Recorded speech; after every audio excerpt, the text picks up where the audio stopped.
Halo guys, balik lagi sama gue Timotius Mulyadi. Aduh, barusan gue beli sate. Udah ngantri panjang, kembalian lama, salah pula. Jadi rugi nih boy. Lo ngapa dah ngedumel mulu? Tahu nggak sih sekarang pembayaran gak cuma tunai aja, ada yang baru loh. Nih, bener banget tuh. Bentar. Nama gue Alicia Angelin. Nah, oke. Yang baru itu namanya fintech. Nah, kalau dua namanya Egan. Oke, jadi apa sih tuh Egan itu? Maksudnya apa sih tuh fintech itu? Nah, iya teman-teman.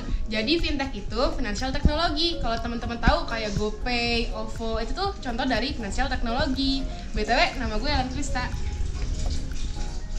Bener banget bosku. Jadi buat teman-teman pedagang, kalian nggak usah repot lagi tuh ngurusin yang namanya kembalian. Karena semua transaksi udah online masuk ke virtual account. Selain itu, bisa nabung dikit kali ya. Dan yang pasti nggak perlu nyatet-nyatet lagi transaksi. Semua ada di history transaksi kalian. Nah, sayangnya Nggak ada yang sayang sama lo. By the way, gue Savero. ya dia bener sih. Nama saya Yunika Versa dan sayangnya masih belum banyak yang tahu manfaat dari fintech ini. Oleh karena itu, kami sebagai agen perubahan sosial ingin membawa Anda ke dunia finansial teknologi. Udah penutup aja. Gue belum. Oh iya. Nah, udah denger kan pendapat dari teman-teman gue? Untuk lebih lengkapnya lagi, yuk simak pendapat dari pengusaha kuliner di Jatinangor. Ini jawaban mereka sebelum menonton video yang kami sajikan. Sudah tahu tentang adanya GoPay atau OVO nggak sebelumnya? Sebelumnya belum sih. Belum tahu. Belum tahu. Nggak tahu ya GoPay. GoPay, yang tahu GoPay gitu. Taunya GoPay. Oh, saya kurang tahu teteh kalau masalah itu. Iya, tahu ya.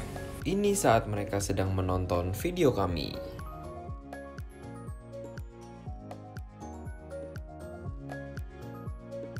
Setelah menonton, inilah pendapat mereka. Kelebihan dan manfaat dari itu. Iya, udah ada tahu. Ya mendapatkan keuntungan.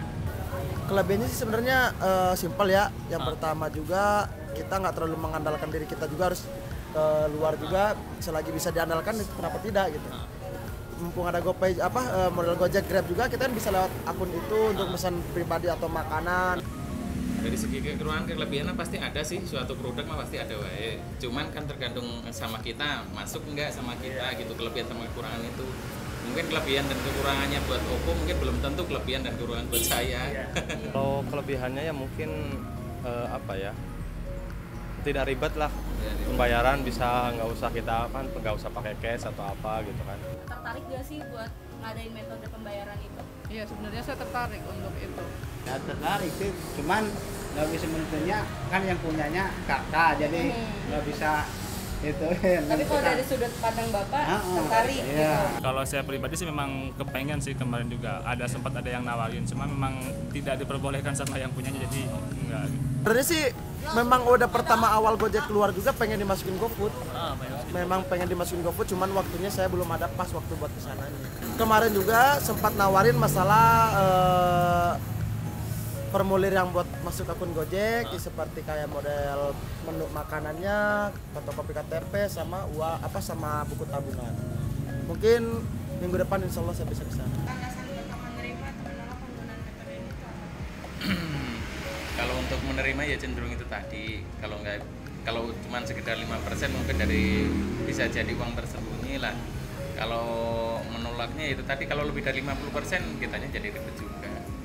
Harus bolak-balik. Ya masalahnya kan saya warung ini masih merintis itu kan, baru beberapa bulan, jadi masih tahap perkembangan lah gitu. Jadi belum ini, kecuali kalau misalnya usahanya udah maju, nah itu bisa pakai kayak gitu kan untuk mempermudah juga. Lebih mudah aja. Bisa sekalian menabung, setelah 1 bulan kemudian bisa diambil juga, hitung-hitunglah nabung. Zaman kan udah berubah lah, tapi kan nggak semua orang juga kayak gitu lah. Lebih mudah, terus biasanya sih kalau menggunakan kayak GoPay gitu kan ke omset juga biasanya nambah juga gitu. Apakah dengan adanya GoPay atau OVO bisa nambah konsumen ke sini? Ya kurang tahu ya, kalau konsumen kan tergantung itu selera yang mau makan di sini apa menunya gitu kan. Sebenarnya itu gimana konsumen ya, tergantung konsumen mau ataupun tunai ataupun non tunai itu segimana mampunya dia, ataupun termasuk yang mempunyai GoPay bisa lewat GoPay, punya uang yang itu bisa yang itu juga bayar langsung gitu. Mungkin dari orang kan di sini banyak yang delivery juga gitu kan, jadi mungkin mereka bisa via GoPay gitu kan, mungkin lebih simpel juga kan. Jadi kan memang sekarang kan memang zamannya kayak gitu. Ya lumayan.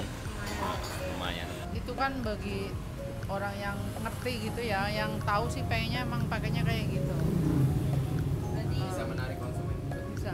Oh justru itu pasti sangat membantu ya, bakal malah menaikin pendapatan juga. Karena orang itu di sana misalnya ada Oppo, ada ini, nggak ribet kan kita nggak bawa cash. Ya gitu. Kalau untuk saat ini sedikit kan kayaknya iya sih.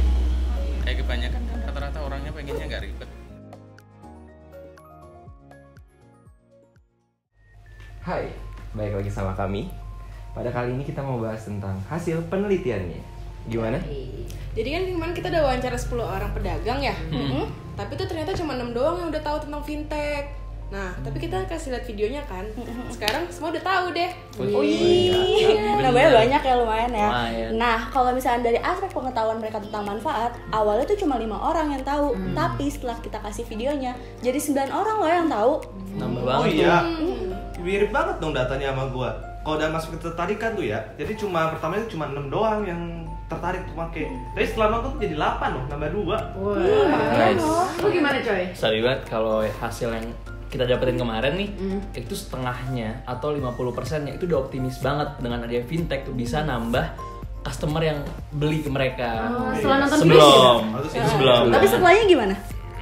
Nambah 1. Jadi 60% satu. Jadi 5 jadi 6. Nambah kan perubahan sosial kan kita pelan-pelan. At least nambah At least lah nambah. ya. Ada progres. Oke. Jadi nambah 1, jadi 60% jadi lebih optimis, dan yang 50% sebelumnya jadi makin yakin lagi untuk pakai fintech. Oke. 4 orangnya gimana tuh coy? 4-nya masih dalam proses untuk kita yakinkan. Jadi kesimpulannya secara kognitif teman-teman pelaku usaha nih udah pada paham lah ya tentang Iya, fintech. bener banget. Udah mulai Dan paham. pada jadi tertarik juga kan tadi banyak yang tertarik.